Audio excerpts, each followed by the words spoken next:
A inicios de mayo se dio a conocer a la prensa, a medios en general, que el Poder Ejecutivo ha ingresado un proyecto de ley al Congreso solicitando una vez más que el Congreso le delegue facultades para legislar en diversos ámbitos de la actividad, uno de ellos el ámbito tributario. Vamos a realizar algunos comentarios al respecto. Lo primero que tenemos que tener en cuenta es que la potestad tributaria, que es la facultad que tiene el Estado de crear, modificar o derogar tributos, establecer regímenes, exoneraciones y todo lo vinculado al mundo de lo tributario, es una facultad que le corresponde por naturaleza al poder legislativo. La propia Constitución Política del Perú, en uno de sus artículos, que es el 74, lo dice con claridad. Solo por ley y de manera residual por decreto legislativo, pero por ley, se pueden crear, modificar o derogar tributos. Quien da leyes es el Congreso de la República. En consecuencia, quien debería ejercer esa función, la de crear regímenes, la de establecer tasas o señalar hechos imponibles, debería ser siempre el Congreso. De manera excepcional, el Congreso le puede delegar al Poder Ejecutivo esta facultad. Pero esta es una posibilidad. Hablamos de un régimen excepcional. Y sin embargo, desde 1993, que es la fecha de nuestra actual Constitución Política del Perú, tenemos más de 30 solicitudes que ha hecho el Poder Ejecutivo al Congreso pidiéndole esta delegación de facultades. Se trata de un ejercicio eficiente de la potestad excepcional que otorga la Constitución. En mi opinión, no. En mi opinión, el Congreso, desde hace mucho tiempo, está dejando de ejercer una función que la Constitución le señala como innata al Poder Legislativo.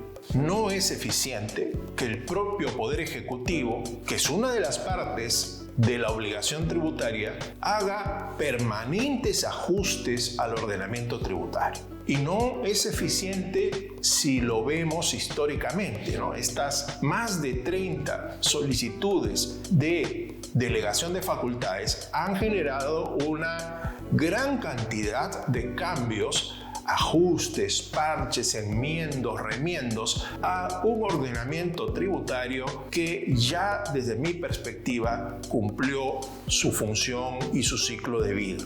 Lo que ahora pretende el Poder Ejecutivo con este último pedido de delegación de facultades es seguir realizando parches y ajustes de dudosa consistencia jurídica y sobre todo de dudosa eficiencia. Uno de los puntos que llama poderosamente la atención es el de solicitar facultades para limitar los alcances de las sentencias casatorias de la Corte Suprema. Esto es delicado, es desde mi perspectiva inaceptable, pues el Poder Judicial tiene dentro de sus poderes la respectiva independencia y sobre todo, ¿no?, la función jurisdiccional de resolver controversias, incluyendo las tributarias. Frente al Poder Judicial, el Poder Ejecutivo, traducido como el acreedor tributario, es una parte más junto al contribuyente.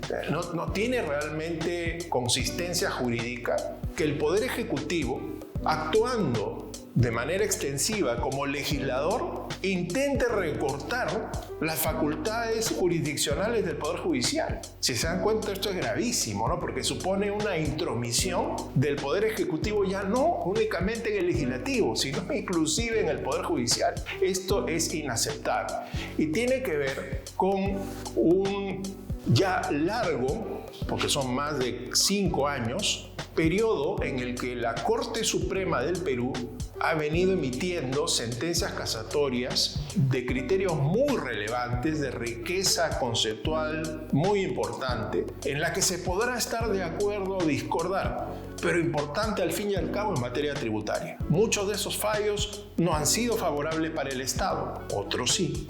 Y aquí lo que quiere hacer el Estado, el Poder Ejecutivo en particular, es reducir, limitar, compeler al Poder Judicial en cuanto a los alcances de sus sentencias. Me parece desafortunado, me parece inconstitucional que el Poder Ejecutivo pida facultades con este objetivo que realmente dice mucho y muy mal del respeto a la división de poderes, ¿no?, que establece pues, el texto de la Constitución. Otro de los temas álgidos, críticos que hay detrás de este pedido de facultades es uno en el que se busca por enésima vez hacer ajustes al régimen tributario del impuesto a la renta aplicable a las medianas y pequeñas empresas. Hoy en día nosotros tenemos realmente 4 impuestos a la renta de las empresas. No uno, que debería ser el estándar óptimo, sino 4. El régimen general, el régimen REMIPE, el régimen especial del impuesto a la renta y el RUS. Es inaceptable que en un país con una informalidad tan grande, en lugar de reducirse los regímenes, poco a poco se hayan ido incrementando hasta llegar a increíble, exorbitante cantidad de 4 regímenes, cada uno diferente del otro, generando con esto confusión, falta de homogeneidad y obviamente falta de simplicidad, que es lo que realmente se necesita para lograr el propósito que un impuesto debería intentar lograr, que es generar recaudación a bajo costo para ambas partes. ¿Qué es lo que se busca cambiar en esta oportunidad? ¿Mantener el régimen general? Ok, para las empresas medianas y grandes, que son contribuyentes especializados, y más bien hacer un ajuste en los 3 regímenes que hay debajo. Probablemente no es muy claro, el proyecto es escueto, el proyecto de solicitud de delegación de facultades en este punto, pero lo que quieren hacer es fusionar, si cabe la expresión, el régimen REMIPE con el régimen especial, ¿no? Hacer un solo régimen. No sabemos realmente si este va a ser más semejante al régimen especial que al REMIPE.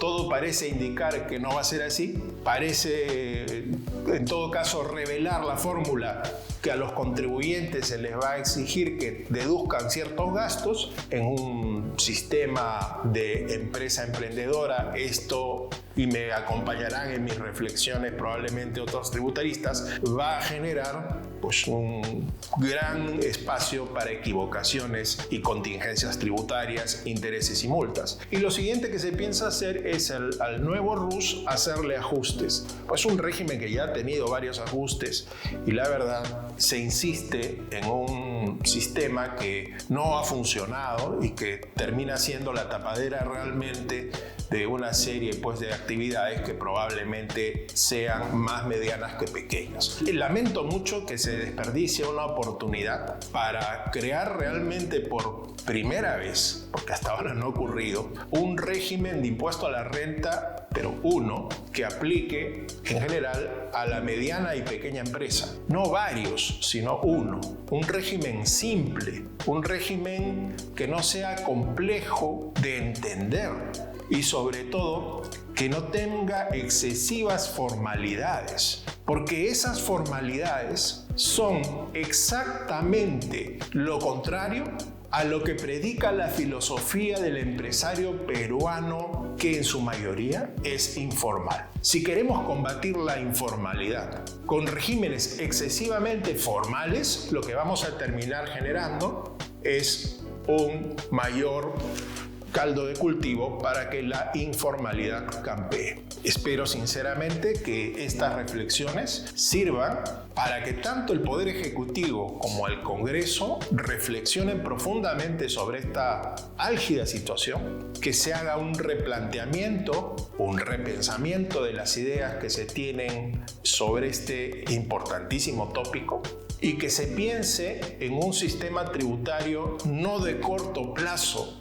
sino de largo plazo. Hacer cambios a un régimen tan importante como el impuesto a la renta debería merecer la constitución de una comisión, el establecimiento, quiero decir, ¿no?, de un grupo de trabajo multidisciplinario compuesto por funcionarios del Estado, Ministerio de Economía y Finanzas, SUNAT y otros ministerios como el Ministerio de la Producción, por ejemplo, colegios profesionales, colegio de economistas, el colegio de abogados, contadores, y un sector que hasta ahora ha sido olvidado en estas importantes mesas de trabajo, que es el sector de los empresarios, emprendedores. Solo de esta manera creo que podremos tener, a través de un trabajo de 2 o 3 años, un régimen que realmente sea la lectura correcta de la situación que vive nuestro país, sea un régimen sólido y bien construido que no necesite de modificaciones a cada momento y que sobre todo sea un régimen que funcione,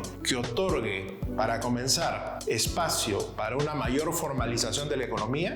Número 2, que genere la recaudación que el Estado peruano necesita. Y número 3, que reduzca, por favor, esto es importante, costos de cumplimiento y costos de recaudación para ambas partes. Muchísimas gracias y los veo en una siguiente oportunidad.